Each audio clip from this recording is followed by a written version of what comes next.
अब रोड पर जब नमाज होती है तो 2-2 घंटे 1-1 घंटे ट्रैफिक जाम होता है। नमाज वाकई में 15-20 मिनट की होती है। देश का संविधान और देश का कानून आपको ये स्पेशल अनुमति देता है कि आप रोड जाम कर ले। दूसरा, लाउड स्पीकर पर जो ये लोग आवाज उठा रहे हैं, हम क्यों नहीं लाउड स्पीकर पर अजान देंगे। लाउड स्पीकर कौन से पैगंबर ने बनाया था? कुरान की कौन सी आयत में लाउड स्पीकर का जिक्र है? अरे ये टेक्नोलॉजी तो इस्लाम में हराम है। तो भाई आप करना क्या चाह रहे हो? मतलब आप देश में शरिया कानून लगाना चाहते हो, आप इस्लामिक कानून लगाना चाहते हो, 100 करोड़ को आप रोड पर लाने की कोशिश कर रहे हो, तब क्या होगा आपका? तब क्या होगा? आप एक तरफ 22 करोड़ एक कोने में रह जाओगे अगर 100 करोड़ जिस दिन रोड पर उतर गया। हिंदू लुंगी छाप जो है, ये जो दबोच दबोच करके फॉरेनर लड़कियों का, NRI लड़कियों का, हिंदू लड़कियों का जो करते हैं पश्चिम बंगाल में, तो इस्लामिक पनिशमेंट के हिसाब से तो ये बचपन में थोड़ा है, इस्लामिक पनिशमेंट के हिसाब से तो पूरा ही कट जाएगा। चोरी करेगा तो हाथ काट दिया जाएगा, झूठ बोलेगा तो जुबान काट दिया जाएगा, गलत नजरों से महिलाओं को देखेगा तो आंख निकाल दिया जाएगा। तो मुझे लगता है कि पश्चिम बंगाल के मुसलमान भी नहीं चाहेंगे कि काबा और मदीना जो है वो पश्चिम बंगाल में आ जाए। अब रोड पर जब नमाज होती है तो 2-2 घंटे 1-1 घंटे ट्रैफिक जाम होता है। नमाज वाकई में 15-20 मिनट की होती है, लेकिन उसके बाद भी उसको उठाने में और ट्रैफिक को और रोड को स्मूथ करने में तकरीबन 1.25 घंटा 1.5 घंटा तो लग जाता है। कुछ बच्चे बस में रह जाते हैं, बैठे हैं, वे ये फिर प्रोटेस्ट क्यों कर रहे हैं?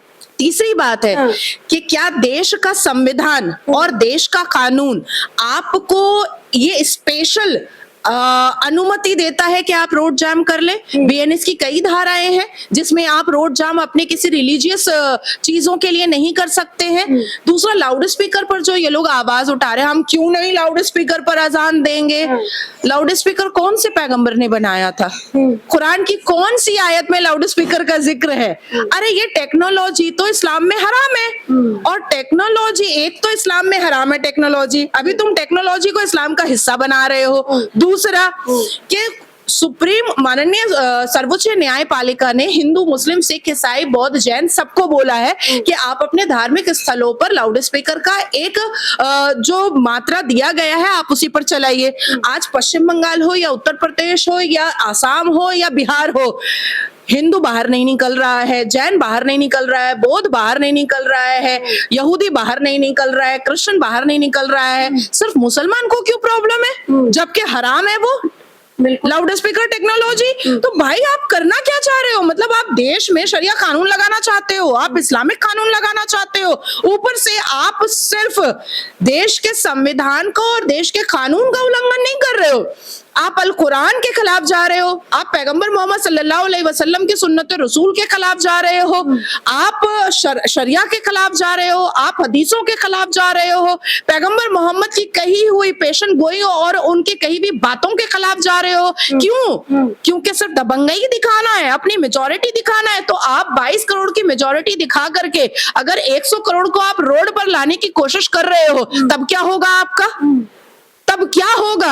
आप एक तरफ 22 करोड़ एक कोने में रह जाओगे अगर 100 करोड़ जिस दिन रोड पर उतर गया। हिंदू पश्चिम बंगाल में काबा काबा गाना गा रहे थे ये लोग, आपने देखा होगा प्रचार में। अब TMC की हार हो गई, अब उनके समर्थक काबा वाले कहाँ जाएंगे?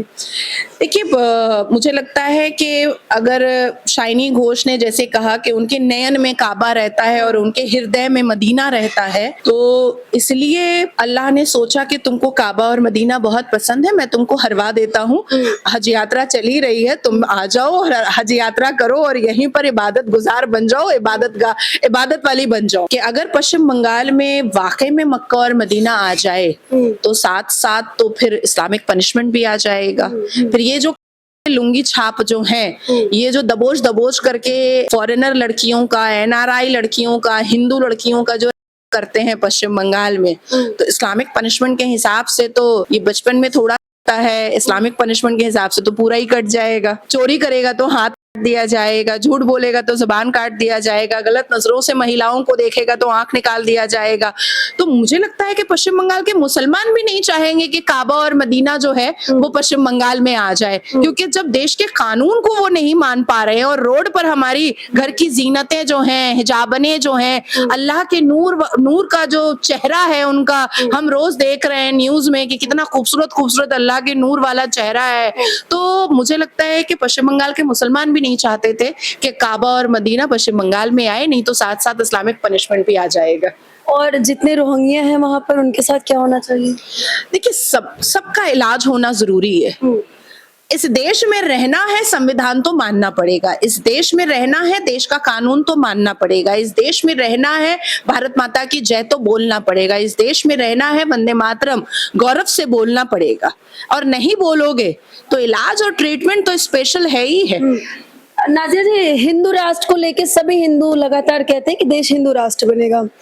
एक स्कॉलर हैं, एक मौलवी हैं, मौलाना साजिद रशीदी, वो कहते हैं कि मैं चाहता हूं कि ये देश इस्लामिक राष्ट्र बने। आपने ऐसा नाम लिया है ना, इतना अल्लाह का नूर है उसके चेहरे पर, इतना अल्लाह का नूर है उसके चेहरे पर। मतलब मैं सोचती हूँ कि अगर टॉम क्रूज आ जाए तो साजिद रशीदी के सामने वो शर्मा जाएगा कि साजिद रशीदी इतना खूबसूरत क्यों है। तब टॉम क्रूज को पता चलेगा कि एक्चुअली में ये अल्लाह का नूर ही तो है। साजिद रशीदी एक एब्सकॉन्डेड एक्यूज्ड है।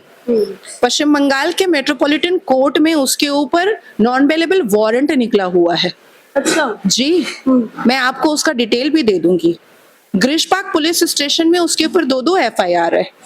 कलकत्ता हाई कोर्ट भी उसको नोटिस भेज करके थक चुका है और मुझे लगता है कि जून के महीने में अब कलकत्ता से पुलिस आकर के उसको अरेस्ट करके लेके जाएगी, जिसके सारे डॉक्यूमेंट्स मैं आपको प्रोवाइड कर दूंगी। He is such an absconded accused from West Bengal.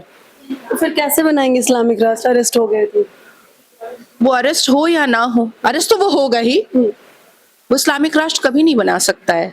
वो सिर्फ सस्ती लोकप्रियता और न्यूज पर टिके रहने के लिए ये सब भड़काऊ बातें बोलता है और अपने आप को पॉपुलर करने के लिए ये सब भड़काऊ बातें बोलता है। जिन शब्दों का प्रयोग वो महिलाओं के खिलाफ करता है, मुझे लगता है कि वो इस्लाम के मुंह पर कालिक खुद पोतता है। जिस तरीके से उसने डिम्पल के लिए, जो अखिलेश यादव की जो वाइफ है, धर्मपत्नी है, उसने नंगी जैसा शब्द इस्तेमाल किया था और फिर उस पर उसने ये भी कहा कि हम अपने घर में भी कह देते हैं किसी का सर खुला रहता है कि नंगी घूम रही हो।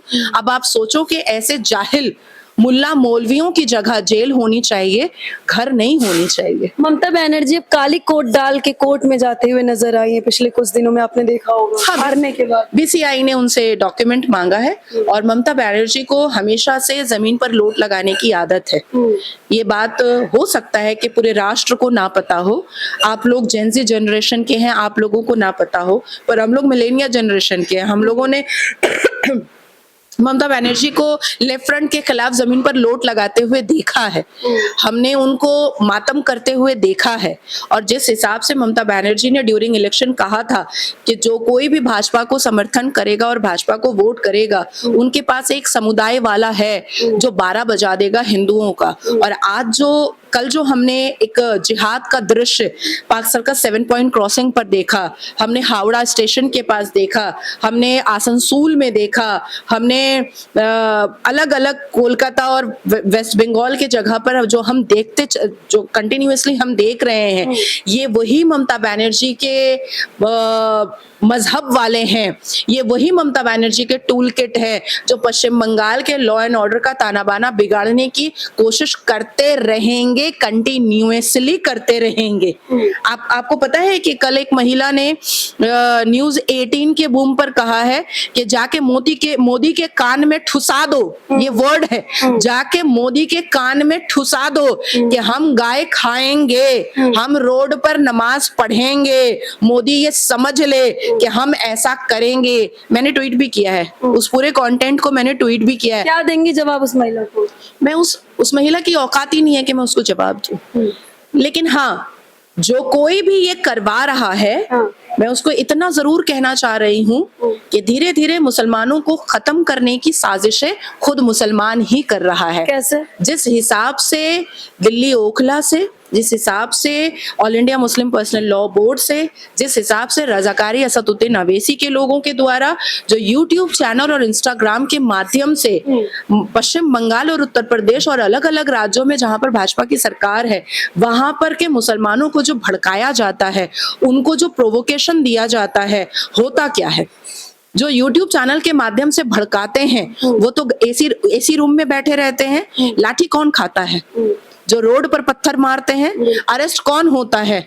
जो देश के आदरणीय प्रधानमंत्री को गाली गलौज करते हुए कैमरा पर दिखाई देते हैं, तो मुझे ऐसा लगता है कि मुसलमानों का बुरा कोई सरकार नहीं कर रही है। मुसलमानों का बुरा खुद ये दाढ़ी टोपी वाले, कोई यूट्यूब चैनल चलाने के लिए कर रहा है, कोई इंस्टाग्राम से पैसा कमाने के लिए कर रहा है, कोई मुस्लिम पर्सनल लॉ बोर्ड चलाने के लिए कर रहा है, कोई MIM चलाने के लिए कर रहा है। तो मुझे लगता है कि असामाजिक तत्व को अरेस्ट करने के लिए साइबर क्राइम जो भारत का है और सेंट्रल गवर्नमेंट का जो साइबर क्राइम है, इन सब को कैलकुलेट करके इनको अरेस्ट करना चाहिए और इमीडिएट एक बहुत ही महत्वपूर्ण स्टेप देश की सर्वोच्च न्यायपालिका को लेना जरूरी है। MIM एक टेररिज्म ऑर्गेनाइजेशन है जिसको बैन करना चाहिए, जैसे PFI को बैन किया गया। All India Muslim personal law board एक टेररिस्ट ऑर्गेनाइजेशन है, उसको भी बैन करना चाहिए, जैसे PFI को, लश्कर तैयबा वगैरह को बैन किया गया है, उसी तरीके से बैन कर देना चाहिए। जब से धार के भोजसाला को लेकर के फैसला आया कोर्ट का, असदुद्दीन ओवैसी और उनके साथ साथ जितने भी लोग कह रहे हैं कि अब हम सुप्रीम कोर्ट जाएंगे, क्यों कहा गया कि वो मंदिर है? देखिए, ये तो इस्लाम बताता है कि काफिरों से नफरत करनी है, ये तो कुरान बताता है कि हिंदू जो बुत परस्त होते हैं, जो पीगन होते हैं, उनको बहला फुसला करके इस्लाम में लेकर के आना है।